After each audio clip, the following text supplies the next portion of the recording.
Él escuchó pasos, pero no había nadie allí. La celda era pequeña, oscura, silenciosa.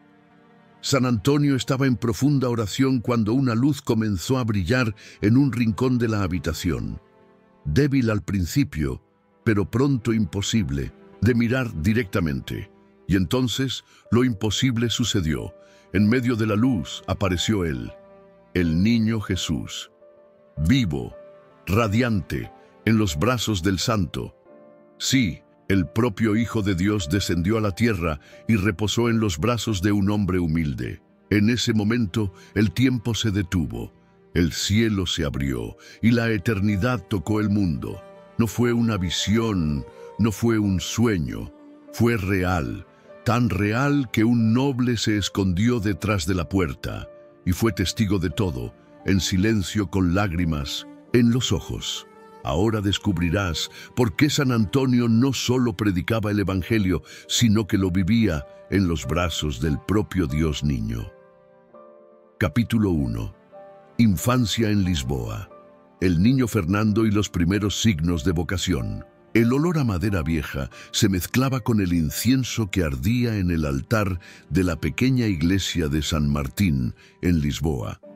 Allí, a orillas del río Tajo, entre casas de piedra y callejones estrechos, nació Fernando el 15 de agosto de 1195, hijo de una familia noble y profundamente cristiana. Su padre, Martín de Buloes, era caballero del rey. Su madre, María Teresa Tabeira, mujer de oración serena y ojos llenos de esperanza, acunaba al hijo al son de salmos y promesas. Desde 1900, pequeño, Fernando no era como los otros niños. Mientras los chicos corrían tras pelotas de trapo y gritaban por las calles de la ciudad, él se retiraba a los rincones sombreados del jardín con un pequeño libro de oraciones en las manos y la mirada fija en el cielo.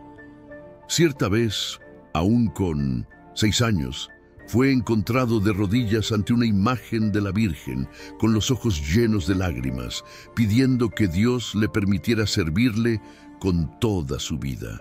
A los 7 años comenzó a ser educado por los canónigos de la Catedral de Lisboa, hombres que rápidamente notaron su inteligencia y pureza de corazón. Memorizaba pasajes enteros de las Escrituras, pero más que eso, comprendía el sentido profundo detrás de las palabras. En una noche lluviosa, tras escuchar el Evangelio de Juan, confió a su confesor: si es para amar así, quiero dar todo de mí. La adolescencia también trajo las primeras pruebas. La ciudad estaba tomada por tensiones políticas y los padres querían que Fernando siguiera la carrera militar como su padre, pero él, en silencio y con una convicción que asustaba incluso a los más rígidos, dijo no. Fue entonces que, a los 15 años, cruzó las puertas del monasterio de San Vicente de Fora. Al ver el enorme crucifijo de madera en el altar principal, cayó de rodillas y lloró. Allí comenzaba su vida religiosa. Pero el inicio fue doloroso. La separación de la familia, especialmente de la madre, fue como un desgarrón en el alma. En una de las cartas escritas a su primo, confió: siento como si me arrancaran el corazón, pero sé que es por un amor mayor. Las noches en el monasterio eran frías, el silencio cortante y las tentaciones del mundo aún susurraban a sus oídos. Pero Fernando resistía, rezando con las rodillas en el suelo y las manos apretadas contra el pecho. Desde lo alto de las murallas del monasterio, avistaba Lisboa a lo lejos, el río brillando al atardecer, las campanas llamando a misa, el eco distante de la ciudad que había dejado atrás. Era el inicio de su purificación interior, una soledad elegida, que quemaba, sí, pero purificaba. Y aún allí, en el silencio, algo dentro de él gritaba por más entrega, más radicalidad, más amor. Cuando completó 2 años allí, pidió transferencia al monasterio de Santa Cruz, en Coimbra, uno de los mayores centros intelectuales de la época. Su sed por Dios crecía como una llama en medio de la noche. Quería más que oraciones bellas y cánticos solemnes. Quería cruz, verdad, martirio si era posible. La infancia había terminado y el joven Fernando estaba listo para el siguiente paso, aún sin saber que Dios lo llamaría a mucho más que la vida monástica. El mundo entero lo aguardaba. Capítulo 2.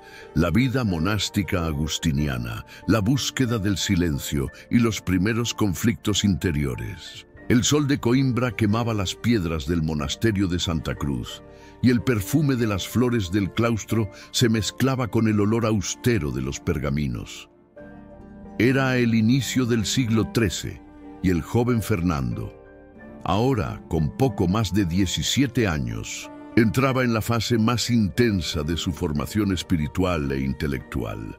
Allí, los días estaban marcados por el sonido grave de la campana, por las largas horas de estudio y por las madrugadas pasadas en profundo silencio ante el altar. Santa Cruz no era un monasterio cualquiera, era el corazón palpitante del saber en Portugal, donde filósofos, teólogos y traductores de manuscritos antiguos formaban la élite del pensamiento cristiano. Y Fernando, con su mente brillante, pronto se destacó. Aprendía latín con fluidez, leía a San Agustín como quien escucha a un amigo íntimo y recitaba los salmos con lágrimas en los ojos. Pero, al mismo tiempo que su inteligencia era elogiada, su corazón comenzaba a inquietarse. La vida monástica agustiniana, aunque rica en conocimiento, también estaba envuelta por una cierta vanidad intelectual. Fernando percibía con tristeza que muchos monjes disputaban cargos y prestigio como si estuvieran en una corte real. Las discusiones sobre teología se volvían frías y el orgullo sutil manchaba incluso los más bellos sermones. Cierta noche, después de un debate acalorado sobre los escritos de San Anselmo, Fernando se retiró a la capilla y lloró ante el sagrario. «Señor, líbrame del orgullo que se esconde incluso en aquellos que te sirven», susurró en oración. Fue en ese tiempo que su alma comenzó a arder por algo diferente. Estudiaba los evangelios y sentía que Jesús lo llamaba para más que libros y monasterios.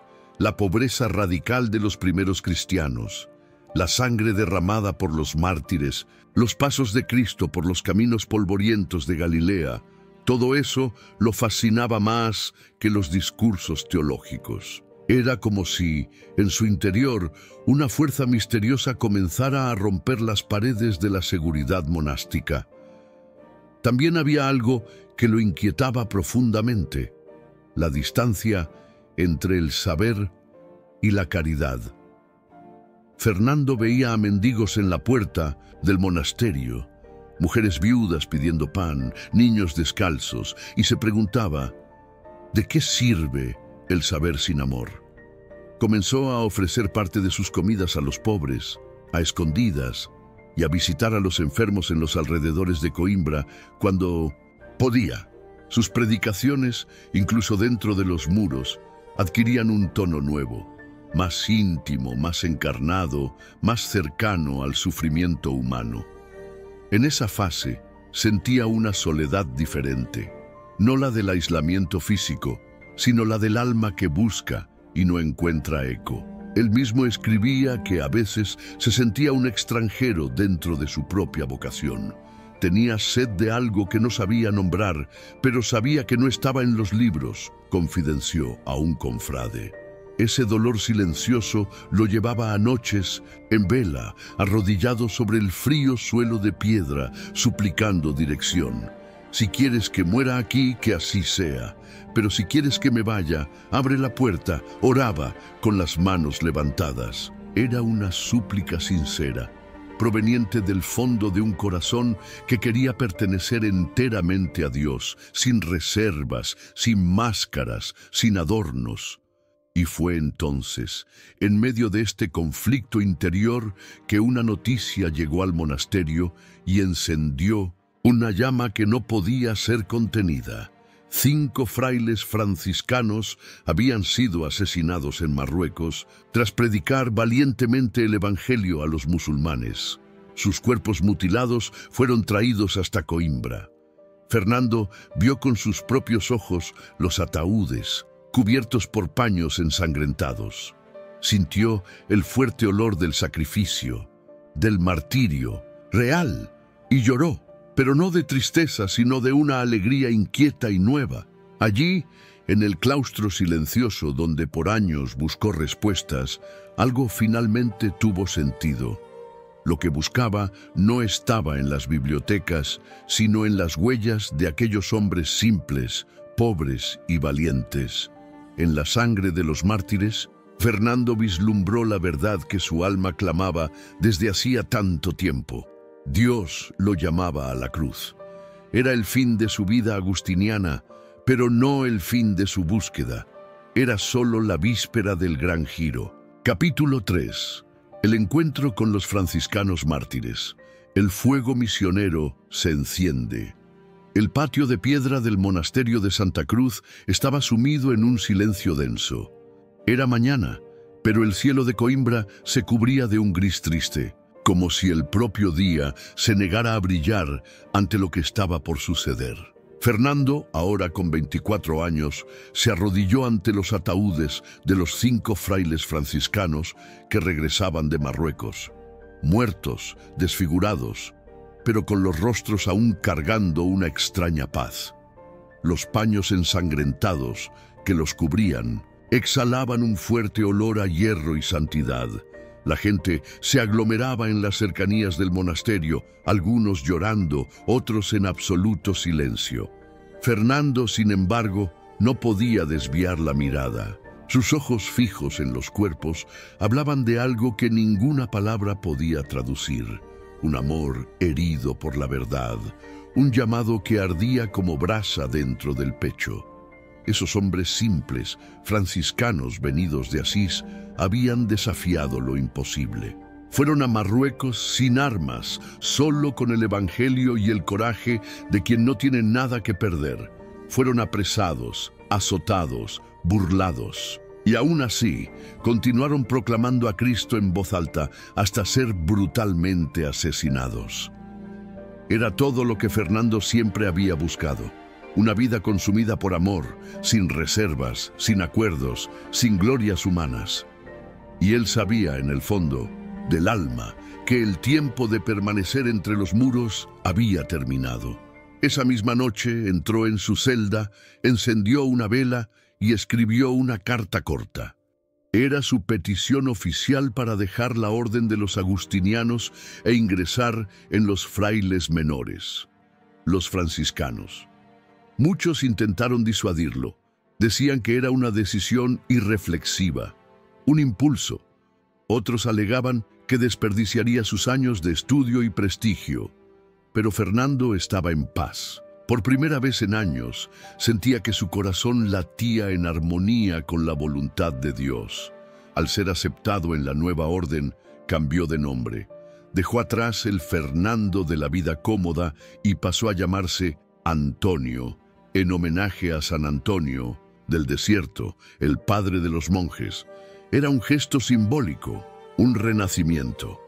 Cortó las vestiduras ricas, vistió el hábito áspero y marrón y partió.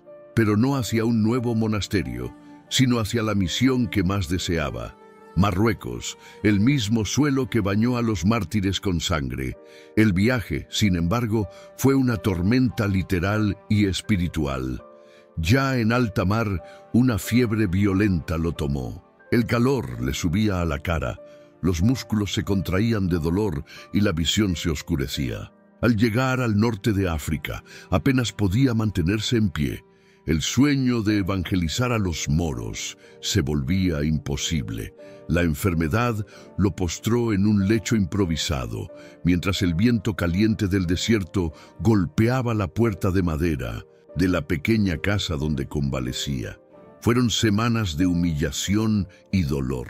Lloraba en silencio, sintiéndose débil e inútil. ¿Por qué Dios lo había llevado hasta allí solo para dejarlo enfermo? ¿Dónde estaba el sentido de esa entrega? En medio del delirio febril, rezaba con los labios secos: «Haz de mí lo que quieras, incluso si es morir aquí, solo». Pero Dios tenía otro plan. Decidieron entonces mandarlo de regreso a Europa. Antonio embarcó, con el cuerpo exhausto y el espíritu quebrado. Pero el barco fue golpeado por una tormenta abrumadora. Olas violentas azotaban la cubierta. Marineros gritaban, y Antonio, enrollado en su hábito mojado, solo rezaba. Tras días a la deriva, fueron arrojados a las costas de Sicilia, en el sur de Italia. Nadie lo conocía allí. Era solo un fraile, pobre y extranjero, enfermo, sin nombre, sin gloria. Y así, deshecho de todo, Antonio se puso a disposición. Pidió refugio en un convento franciscano simple, donde no había grandes catedrales, ni bibliotecas, ni púlpitos. Solo había silencio, pan y oración. En la soledad italiana reaprendió a ser pequeño, lavaba el suelo de la capilla, cuidaba el huerto, ayudaba en la cocina. Aquel que un día fue considerado un genio teológico, ahora era visto como un hermano callado, piadoso, pero común. Y él aceptaba todo, con paz. La cruz, en fin, se había clavado en su carne, pero Dios no había olvidado el don que habitaba en él. Y pronto, en un momento inesperado, ese silencio se rompería. Como una trompeta escondida en el desierto, Antonio estaba a punto de ser revelado, pero por ahora permanecía allí, escondido, como el pan que fermenta en la oscuridad antes de ser ofrecido al altar.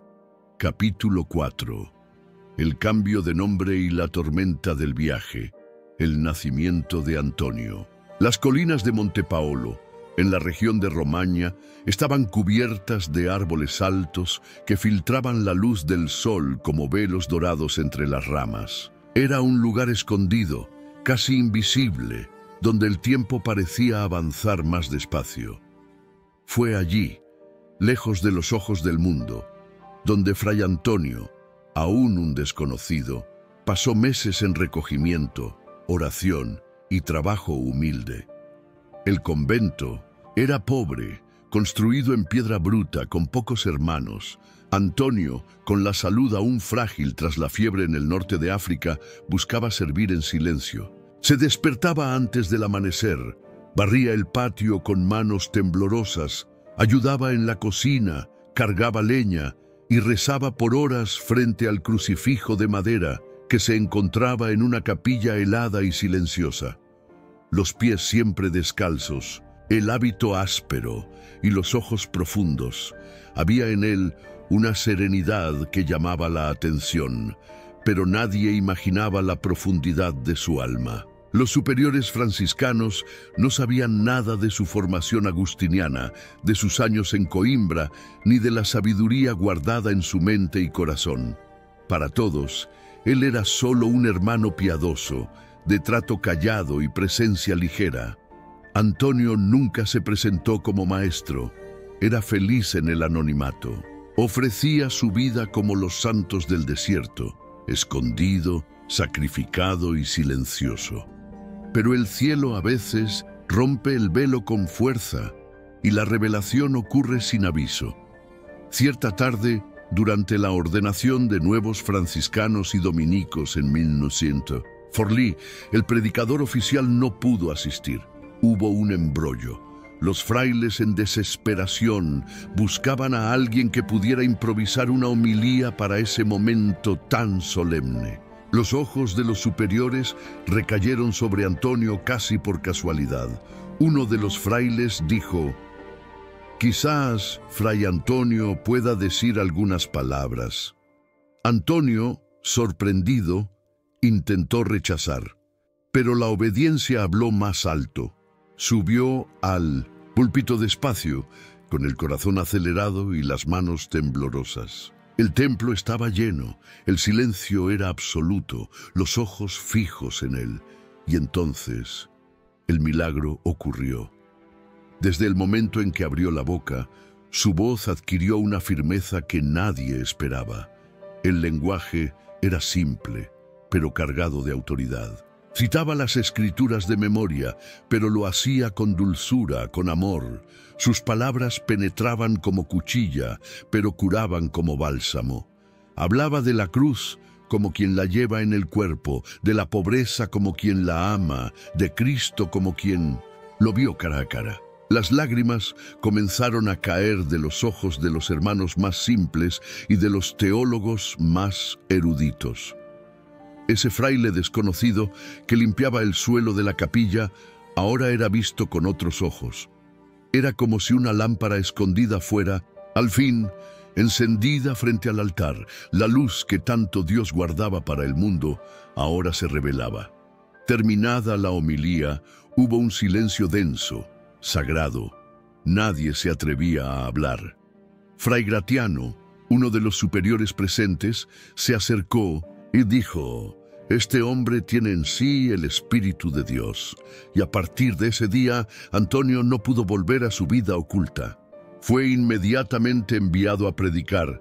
La noticia corrió rápido. Un nuevo predicador había surgido, diferente a todos. No usaba palabras vacías, no buscaba aplausos. Antonio hablaba con el corazón de Cristo, denunciaba el pecado con firmeza, pero con amor. Llamaba a la conversión con lágrimas en los ojos, y los frutos se multiplicaban. Las plazas comenzaron a llenarse. La gente venía de lejos, madres con niños, viejos cojos, campesinos y nobles. Muchos caminaban días solo para escuchar su voz. Y él predicaba, en las iglesias, en las calles, en los campos. El fraile delgado ahora era un mensajero de fuego. Pero él sabía que todo era gracia. Nunca se engrandeció. A cada sermón se recogía después en la soledad para llorar, para agradecer, para pedir perdón. Cargaba el peso de la misión con humildad y el corazón siempre vuelto al cielo. Y así, el predicador oculto se convertía en el heraldo de las multitudes. La cruz que había pedido en silencio comenzaba a levantarse, y él estaba listo para cargarla. Capítulo 5. El retiro en Monte Paolo y la revelación inesperada. El predicador oculto. El sol del verano iluminaba los campos de Monte Paolo con una luz dorada y cálida, pero Fray Antonio ya no pertenecía más al silencio de la colina. Su nombre resonaba por los callejones de Italia como un susurro urgente venido del cielo. Era el inicio de una nueva era para ese fraile que antes buscaba la soledad. La iglesia lo llamaba y él, aunque temiendo, obedecía. Era el tiempo de la misión. Antonio fue enviado de ciudad en ciudad como misionero itinerante. Las sandalias de cuero se desgastaban en los caminos pedregosos. El hábito se empapaba de sudor. Los pies se hinchaban bajo el peso de las largas jornadas. Pero el fraile caminaba, con prisa de salvar almas, con hambre de anunciar el evangelio. Su cuerpo era pequeño y frágil, pero su presencia crecía ante los que lo escuchaban. En Bolonia, Rímini, Florencia, Toulouse, la noticia se esparcía. Un fraile habla como los profetas antiguos, pero no era el tono teatral lo que impresionaba, era la fuerza de la verdad.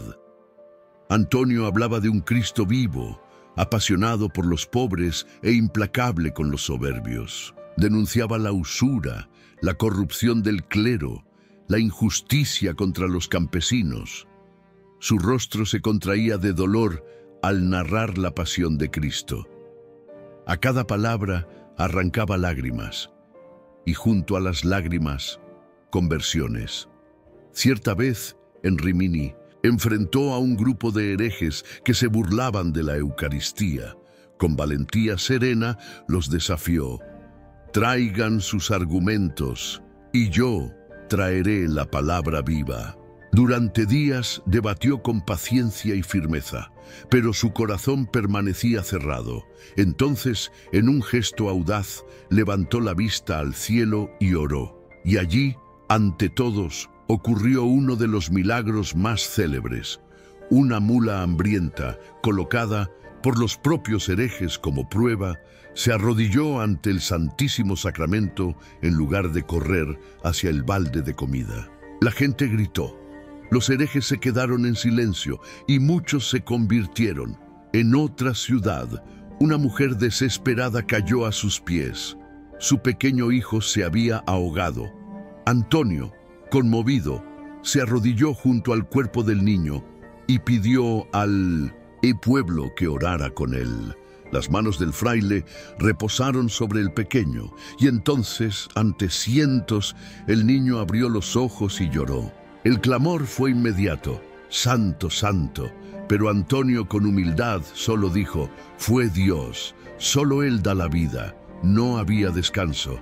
La fama crecía como el viento en campo abierto, pero con ella venían las persecuciones. Los poderosos se incomodaban. En Padua denunció públicamente a un juez que explotaba a los más pobres con impuestos crueles.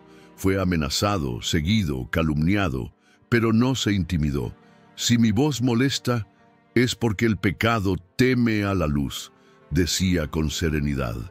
Pero el peso de la cruz se hacía sentir. Las largas caminatas, los ayunos constantes, las noches sin dormir empezaron a cobrar su precio. Cierta mañana, tras predicar durante horas en Verona, cayó de rodillas en la habitación donde se hospedaba, con intensos dolores en el pecho. Tosía sangre. Los hermanos pidieron que descansara. Él solo respondió: «Mientras haya almas perdidas, mi cuerpo no puede descansar». Aún así, aceptaba las pequeñas alegrías como regalos del cielo. Cierta noche, al terminar de predicar en una aldea pobre, una anciana le ofreció un trozo de pan rústico y un tazón de sopa. Comió con gratitud, sonriendo como un niño. «El pan del pobre sabe a cielo», dijo con ternura, y besó la frente de la mujer, que lloraba de emoción. En los conventos por donde pasaba, los niños lo rodeaban. Los bendecía uno a uno, contando pequeñas historias del Evangelio con una dulzura que derretía hasta los corazones más endurecidos. Un niño lo abrazó fuerte y dijo: «Usted habla igual que Jesús». Antonio lloró al oír eso y luego confidenció: «No hay mayor elogio». Pero sabía que el tiempo se acortaba. Cada sermón se predicaba como si fuera el último. Cada gesto, cada milagro, cada lágrima. Todo era entrega. El fuego que lo consumía por dentro también comenzaba a consumir su cuerpo. Pero Antonio no retrocedía. «Prefiero morir predicando que vivir en silencio», decía.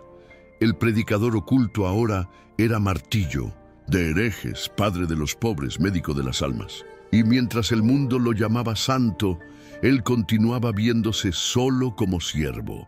Pero el cielo pronto lo llamaría por otro nombre: mártir de amor. Capítulo 6. La fama se difunde, el martillo de los herejes y el fuego de las multitudes. Las calles de Padua hervían con el sonido de las campanas y el murmullo constante de las multitudes. Era el inicio de la primavera, pero el aire aún traía el frío de los Alpes. Fray Antonio, ahora con el rostro más pálido y los ojos marcados por noches en vela, pisaba aquel suelo como un peregrino que finalmente encontraba posada. Pero no descanso. La ciudad italiana, marcada por desigualdades y conflictos sociales, estaba a punto de ser testigo de la cara más profunda de su misión: el amor crucificado. Padua lo recibió como a un profeta. Las iglesias ya no podían albergar al pueblo, y las plazas se convirtieron en catedrales improvisadas. Campesinos, nobles, mendigos, prostitutas y religiosos, todos querían escucharlo. Subía a cajones, piedras o escaleras para predicar, y cuando su voz resonaba, el ruido del mercado cesaba. Era como si el propio tiempo se detuviera. Pero no era solo elocuencia, era una fuerza que venía de dentro, del dolor oculto, de la cruz que él cargaba por cada alma. Antonio sabía dónde dolía el mundo. Hablaba con pasión contra los usureros que despojaban a los pobres de sus casas, contra los maridos violentos, contra los señores que explotaban a los trabajadores como ganado. Decía en voz alta: Cristo fue pobre. Si desprecian a los pobres, desprecian al propio Dios. Sus palabras herían, pero herían para sanar. Muchas veces terminaba los sermones exhausto. Sus manos temblaban, la respiración se volvía difícil y el sudor frío corría por sus sienes. Los hermanos lo llevaban hasta el convento. Allí, en la penumbra de la habitación, oraba en silencio: Dame almas, Señor. Quítame todo, pero dame almas. La cruz no era solo externa, era interna, espiritual. Sufría tentaciones, asaltos, de angustia, noches sin consuelo. Pero nunca vacilaba. También hubo milagros. Uno de los más impresionantes fue cuando, al defender a una mujer injustamente acusada de adulterio, oró ante el pueblo y pidió que la verdad saliera a la luz. El verdadero culpable, tomado por un remordimiento inexplicable, cayó de rodillas y confesó todo. Antonio la amparó, secó sus lágrimas y dijo con dulzura: La misericordia es mayor que la culpa. Pero no era solo en las plazas donde su presencia se sentía. Visitaba las prisiones, conversaba con ladrones y asesinos, y muchos se convertían al final de la conversación. En una celda oscura, cierta vez, se arrodilló al lado de un joven condenado a muerte. Oró con él, escuchó su confesión y al despedirse le apretó la mano con fuerza.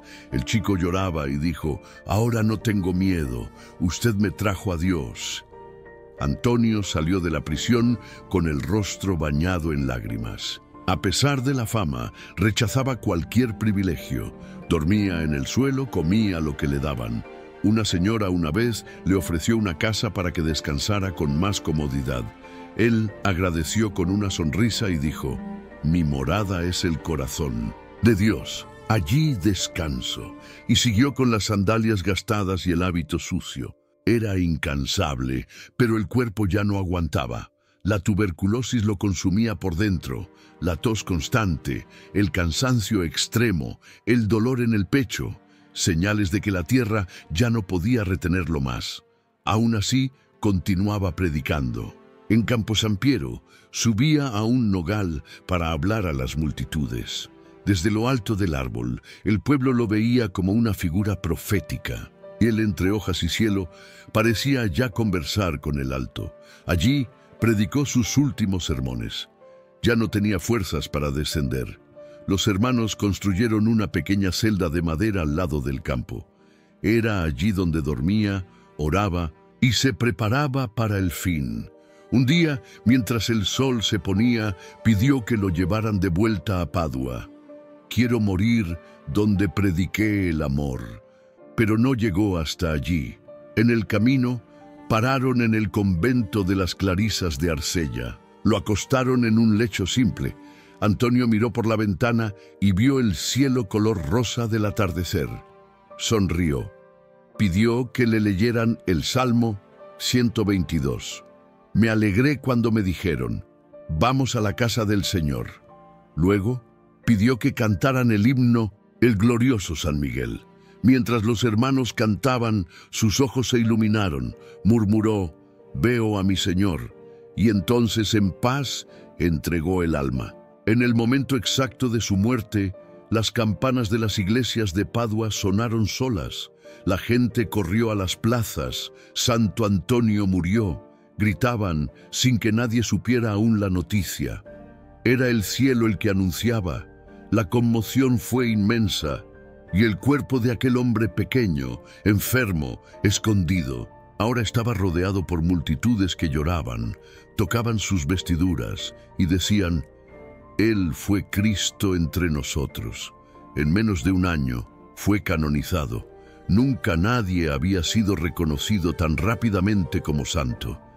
Y hasta hoy su nombre sigue, resonando entre los humildes, los olvidados y aquellos que aún creen que el verdadero amor transforma el mundo. Capítulo 7. Los últimos años en Padua. El defensor de los pobres y el hombre exhausto. El cuerpo exhausto del hermano Antonio fue velado durante días y miles pasaron ante su lecho con lágrimas y promesas murmuradas. Madres levantaban a sus hijos para tocar su hábito. Soldados se quitaban los cascos en señal de respeto.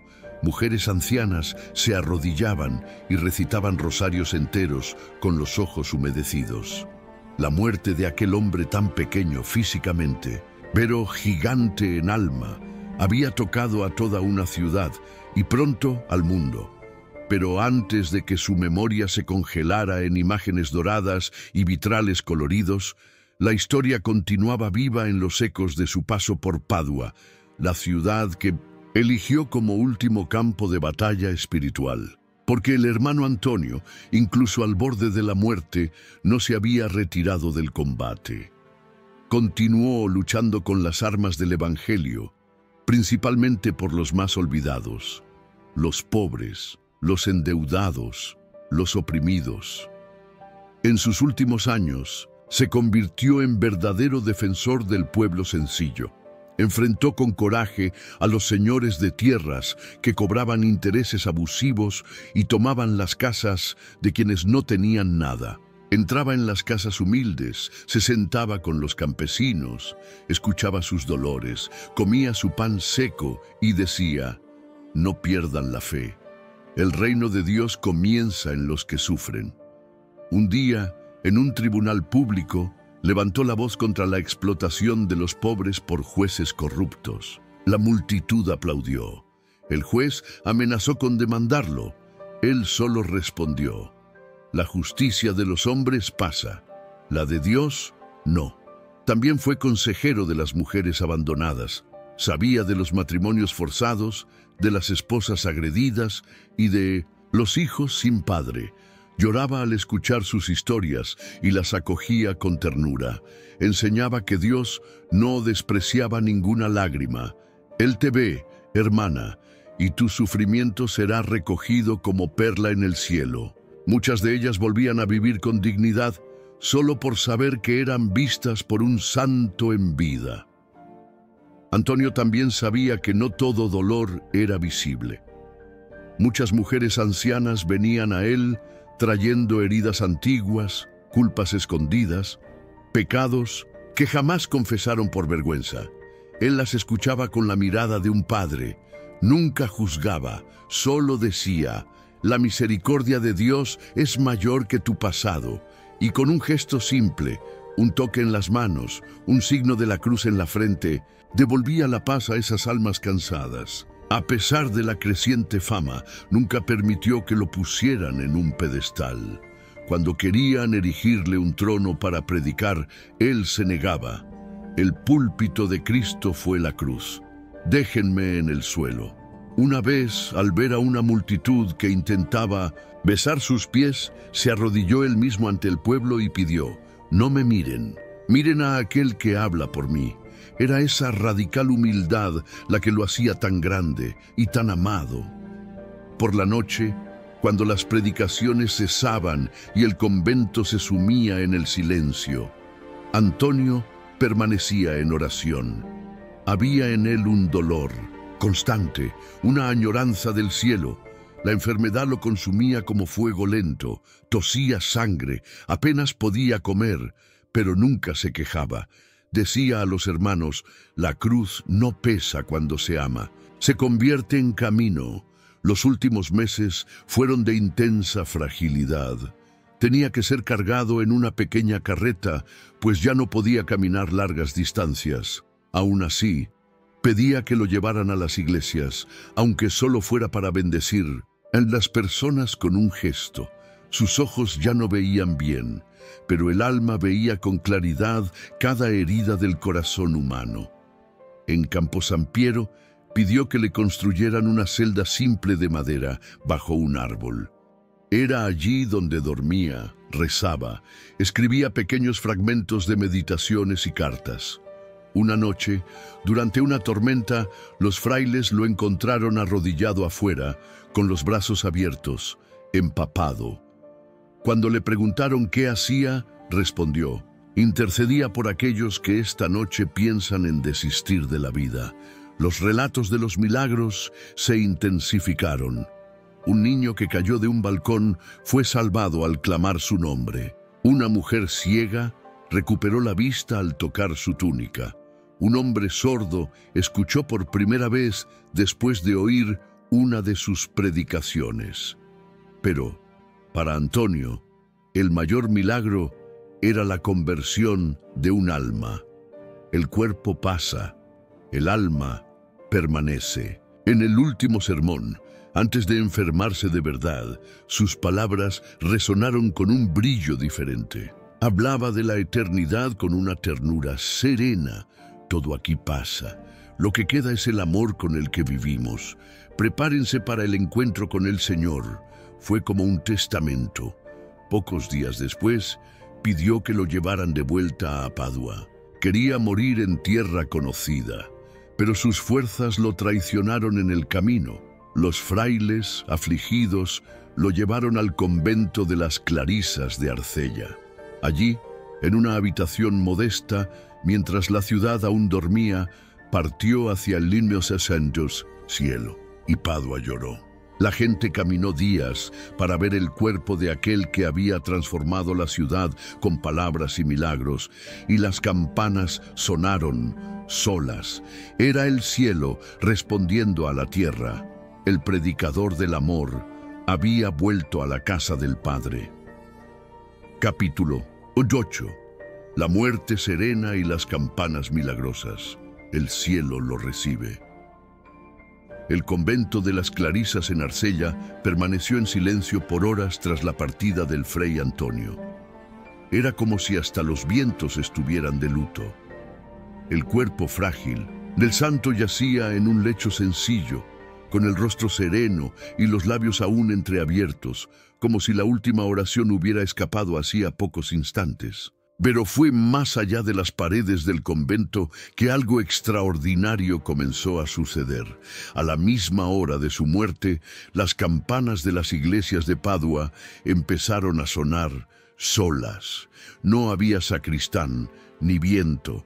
Las campanas sonaban alto, incesantes, resonando por callejones y campos como un aviso celestial. La ciudad despertó en alboroto. Mujeres salieron a las calles con el cabello aún suelto, hombres dejaron el vino y los trabajos, niños señalaban al cielo. Un grito se esparció como chispa en el heno: «¡Santo Antonio ha muerto!». Pero nadie lo sabía aún, ningún mensajero había llegado. Fue el cielo quien avisó primero. Cuando la noticia fue confirmada, la gente cayó en llanto. Era como perder a un padre, un hermano, un amigo. Un fraile entre sollozos exclamó: «Él era Cristo entre nosotros». Las mujeres lloraban de rodillas en las plazas, los pobres encendían velas frente a las puertas, y una fila se formaba desde Arcella hasta Padua, hombres y mujeres queriendo tocar su cuerpo, agradecer, pedir su intercesión una última vez. Los milagros se multiplicaron antes incluso de su entierro. Una mujer paralítica, llevada por amigos hasta su lecho, se levantó al tocarlo. Un niño ciego recobró la visión al pasar un pañuelo sobre sus manos. Un padre, cuya hija estaba muriendo de fiebre, llevó consigo un puñado de tierra donde su cuerpo había estado. Al llegar a casa, la niña ya jugaba con muñecas de trapo. Era como si su muerte hubiera liberado un río de gracias sobre la tierra. El cortejo fúnebre fue un mar de dolor y fe. Caminaba lentamente, con cantos gregorianos, bajo un cielo de nubes gruesas. Las campanas sonaban sin parar. La gente lanzaba flores, imágenes de santos, rosarios, billetes con súplicas. Muchos gritaban: «No es muerte, es gloria». Su cuerpo fue llevado a la iglesia de Santa María Mater Domini, donde fue enterrado provisionalmente. Pero la gente exigía más. La ciudad se transformó. En menos de un año, Padua construyó una nueva basílica, imponente, solemne, con vitrales y columnas altas. Era la respuesta de la tierra a la santidad que allí pisó. El altar fue erguido sobre sus restos mortales, y la devoción crecía día tras día, como llama que no se apaga. Tantos fueron los milagros que el Papa Gregorio IX, impresionado por los relatos, inició inmediatamente el proceso de canonización. En menos de un año tras su muerte, Fray Antonio fue declarado santo, un hecho inédito, sin precedentes en la historia de la Iglesia. El 30 de mayo de 1232, el mundo comenzó a llamarlo Santo Antonio de Padua. Los siglos no borraron su nombre. Por el contrario, hicieron que creciera. Sus devotos se esparcieron por todos los continentes. Iglesias fueron erigidas en su honor en todos los rincones del mundo. Es invocado para encontrar objetos perdidos, pero sobre todo para encontrar la fe perdida, para recuperar la dignidad, el amor, la esperanza. Es el santo de los humildes, de los afligidos, de las madres que lloran por sus hijos, de las viudas que oran solas por la noche, de las mujeres que suplican por un milagro. Dentro de la Basílica de Santo Antonio, hasta hoy, hay una capilla solo para recibir cartas, cientos por día provenientes de todo el mundo, billetes de agradecimiento, súplicas por empleo, pedidos por curación, lágrimas secas entre papeles. Él, que vivió en la pobreza, ahora está rodeado por la fe de millones.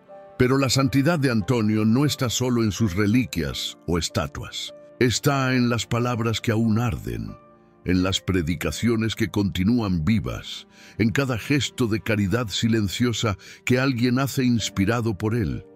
Porque lo que él nos enseñó no fue solo teología, sino la fuerza del amor encarnado.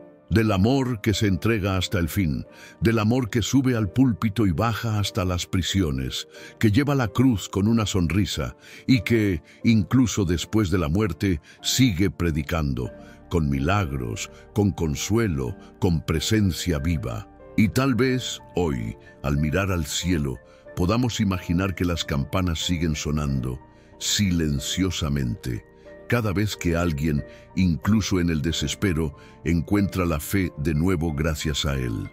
Cierra los ojos. Imagínate entrando en la inmensa Basílica de Santo Antonio, en Padua.